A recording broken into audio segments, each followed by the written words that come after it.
사랑하는 가족 여러분, 오늘 목요일 아침 예배 아버지 앞에 올려드리겠습니다. 하나님 아버지 감사드립니다. 오늘 예배 기쁘게 받아주세요. 예수님의 이름으로 기도드립니다. 아멘.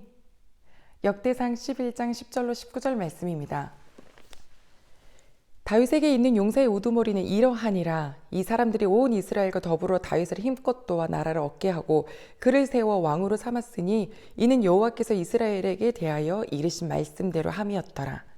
다윗에게 있는 용사의 수요가 이러하니라. 학몬의 아들 야소보암은 30명의 우두머리라.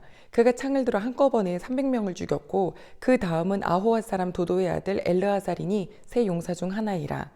그가 바스다밈에서 다윗과 함께 있었더니 블레셋 사람들이 그곳에 모여와서 치니 거기에 보리가 많이 난 밭이 있더라. 백성들이 블레셋 사람들 앞에서 도망하되 그가 그 밭 가운데 서서 그 밭을 보호하여 블레셋 사람들을 죽였으니 여호와께서 큰 구원으로 구원하심이었더라. 30 우두머리 중 세 사람이 바위로 내려가서 아둘람 굴 다윗에게 이를 때에 블레셋 군대가 르바임 골짜기에 진쳤더라. 그때 다윗은 산성에 있고 블레셋 사람들의 진영은 베들레헴에 있는지라. 다윗이 갈망하여 이르되 베들레헴 성문 곁 우물물을 누가 내게 마시게 할꼬 하매 이 세 사람이 블레셋 사람들의 군대를 돌파하고 지나가서 베들레헴 성문 곁 우물물을 길어가지고 다윗에게로 왔으나 다윗이 마시기를 기뻐하지 아니하고 그 물을 여호와께 부어드리고 이르되 내 하나님이여 내가 결단코 이런 일을 하지 아니하리이다. 생명을 돌아보지 아니하고 갔던 이 사람들의 피를 어찌 마시리이까 하고 그들이 자기 생명도 돌보지 아니하고 이것을 가져왔으므로 그것을 마시기를 원하지 아니하니라. 세 용사가 이런 일을 행하였더라. 아멘. 사랑하는 가족 여러분, 세상에 나 홀로 할 수 있는 것은 하나도 없습니다. 항상 누군가와 함께 뭔가를 해야지요. 우리 하나님께서도요, 하나님의 역사를 사람을 통해서 일하신 것처럼 그 사람에게도 또 한 사람을 붙여주십니다. 이스라엘의 통일 왕국 다윗을 통해서 세워주실 때 하나님께서는 다윗에게 많은 사람들을 붙여주셨습니다. 오늘 10절 말씀 봤더니 다윗을 힘껏 돕는 사람들이 많았다라고 합니다. 다윗 원래는 유다 지파에서만 왕이었는데 나머지 11개의 지파 사람들이 어저께 장로들이 왔던 것을 보여주셨죠? 말씀에서요. 그런데 이제는 그 모든 11지파에 있는 군사들 그리고 용사들이 다윗에게 나아오는 장면, 내가 당신에게 속하였습니다. 당신의 여호와 하나님의 뜻을 우리가 같이 따라가겠다라고 말을 하는 이 11개의 지파의 모든 군대 용사들의 기록이 11장 10절부터 12장에 기록되어 있습니다. 가족 여러분, 이거 보면 하나님께서는 사람 필요하시다면 붙여주신다는 것을 우리가 생각할 수 있는데요. 우리 귀한 가족분들도 홀로 주시지 않습니다. 하나님께서 딱 필요하실 때마다 돕는 손길을 당연히 붙여주실 것을 오늘 딱 보시면서 나만 바르게 서자. 다윗이 하나님을 바라보고 앙망했던 것처럼 우리도 그렇게 되길 소망합니다.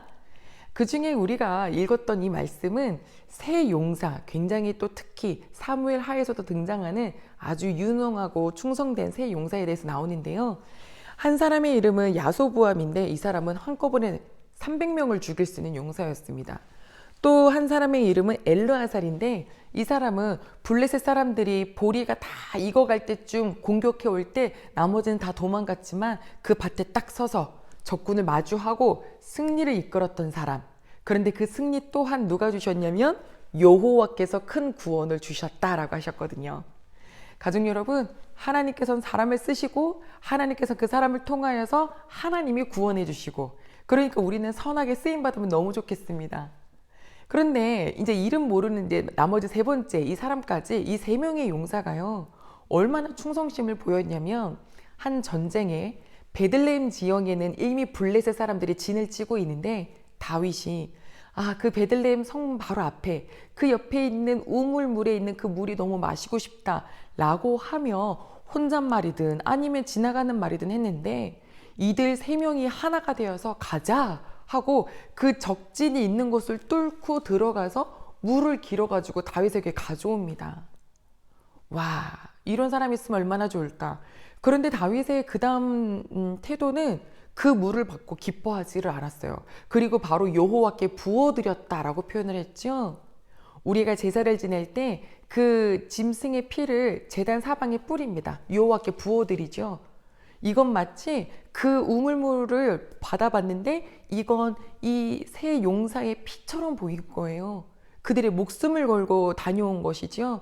그러면서 하나님께 말씀드립니다. 내가 다시는 이런 일을 하지 않겠노라고. 19절에 보면 결단코 이런 일을 다시는 행하지 않겠습니다. 이건 이들의 생명입니다. 라고 하나님께 부어드립니다. 용사들의 행동이 이러이러했다. 이만큼 충성했다라고 보여주는데 전 여기서 우리 다윗의 태도도 볼 수 있게 되었습니다. 누군가가 나에게 막 정말 최선을 다하면 얼마나 좋아요. 의기양양해지죠. 이게 그들이 베들레헴에서 똔 이 전시 중에 똔 물이다 그러면서 하하하 웃으며 그 물을 꿀떡꿀떡 마실 때 세 명의 용사들도 기분이 좋겠죠. 다윗이여 우리는 충성을 맹세합니다 했겠죠. 하지만 다윗 마음속에는 그 마음이 아니라 이건 하나님의 것, 즉 전이들도 하나님의 사람이고 자기도 하나님 안에 있는 사람일 뿐인 거예요. 스스로 왕이 되지 않았어요. 높이지 않았어요. 만약에라도 받아 마셨다면 다윗은 이제부터 굉장히 많이 뭔가 방향이 달라졌을 것 같아요. 스스로를 높이는 자. 그럼 변질되겠죠? 이 세 사람이 충성했지만 하나님께서 주신 마음이니까 충성했지, 만약에 이렇게 하나님의 마음을 떠나면 그들 마음도 언제 떠날지 모르거든요. 사람 마음은 엎치락 뒤치락 하니까요. 사랑하는 가족 여러분, 우리의 왕은, 우리의 주인은 하나님 아버지십니다. 내게 맡겨주신 거 그거 열심히 하면 돼요. 다윗은 왕의 자리를 주셨으니 그거 열심히 하면 되고, 또 이 용사들은 또 용사의 자리에서 열심히 하면 되더라고요. 그렇게 해서 무엇이 서가요? 이스라엘 나라가 서가기 위하셨던 그 과정이었고 쓰임받은 사람이었습니다. 특별한 사람은 없어요. 역할이 다를 뿐이죠. 오늘 우리들의 역할은 무엇인가요? 그 역할에 충성할 수 있기를 소망합니다. 아주 예전에 몇 번이고 말씀 나눴지만 선교 가기 위해서 거기를 가려면 말씀도 준비해야 되고 언어도 잘해야 되겠고 미용 기술도 배우면 오랫동안 사람들을 만날 수 있으니까 그것도 배워야 되겠고 피아노는 못 들고 가는데 기타는 들고 가니까 기타도 배워야 되겠고 머리가 복잡하더라고요. 그때 주셨던 깨달음, 너 할 거만 해라. 너에게 할 거만 하고 필요하시고 이 길이 하나님의 뜻이라면 사람은 붙여주신다. 팀을 만들어주신다. 그게 제게 아주 드문드문 떠오르는 말씀이에요. 우리 식구 여러분, 오늘도 내게 맡겨주신 일을 하시죠. 하나님이 주인이시고 왕이시니까요. 그러면 주변에 어떤 사람이든지 하나님의 뜻 안에서 붙여주실 겁니다. 기도합니다. 하나님 아버지 감사합니다. 오늘 말씀 보면서 우리 하나님은 왕국을 세워가시는데 정말 기가 막힌 사람들을 모으게 해주시는구나. 요것도 느꼈고요. 하나님 다윗이 스스로 왕이 되어 있지 않고 하나님을 가장 높여드리는 그 모습도 보았습니다. 오늘 저희들의 마음밭이 바로 이 말씀의 밭이 되길 소망합니다. 예수님의 이름으로 기도드립니다. 아멘.